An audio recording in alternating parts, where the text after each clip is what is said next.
সফলতা কেবলমাত্র একটি শব্দ নয়, এটি একটি লক্ষ্য, একটি স্বপ্ন এবং এটি সেই উচ্চতা যেখানে আমরা সবাই পৌঁছাতে চাই। জীবনের প্রতিটি স্তরে আমরা ছোট থেকে বড় নানা চ্যালেঞ্জের সম্মুখীন হই, কিন্তু মনে রাখবেন এই চ্যালেঞ্জগুলোই আমাদের শক্তি যোগায়, আমাদেরকে আরও দৃঢ় ও দৃঢ় প্রতিজ্ঞ করে তোলে। যদি আপনি মনে করেন যে আপনি ব্যর্থ হয়েছেন, তাহলে ভেবে দেখুন যে প্রতিটি ব্যর্থতা একটি নতুন সুযোগ নিয়ে আসে। ব্যর্থতা আমাদের শেখায়, আমাদের গড়ে তোলে, আমাদের অভিজ্ঞতা বাড়ায়।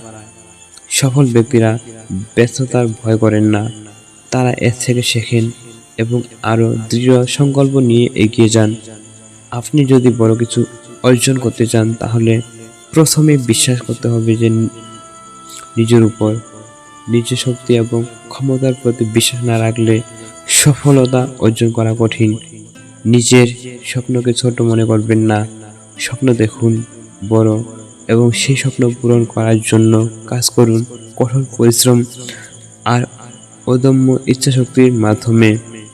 মনে রাখবেন, সফলতা রাতারাতি আসে না, এটি একটি দীর্ঘ পথ যা ধৈর্য, অধ্যাবসায় এবং ধারাবাহিক প্রচেষ্টা দিয়ে নির্মিত হয়। প্রতিদিন একটু একটু করে এগিয়ে যান, ছোট ছোট পদক্ষেপে একদিন বড় সাফল্যের দিকে নিয়ে যায়। আমাদের সামনে অনেক বাধা আসবে, অনেক কষ্ট আসবে, কিন্তু আমরা যদি স্থির থাকি, আমরা যদি আমাদের লক্ষ্য ঠিক রেখে সামনে এগিয়ে যাই, তবে সফলতা আমাদের হাতের মুঠোয় আসবেই। আজ থেকে শুরু করুন, আপনার লক্ষ্য স্থির করুন, পরিকল্পনা করুন এবং প্রতিদিন এক ধাপ করে এগিয়ে যান। আপনি যা করতে পারেন তা কেউ করতে পারবে না, কারণ আপনি নিজেই আপনার ভাগ্য নির্মাতা।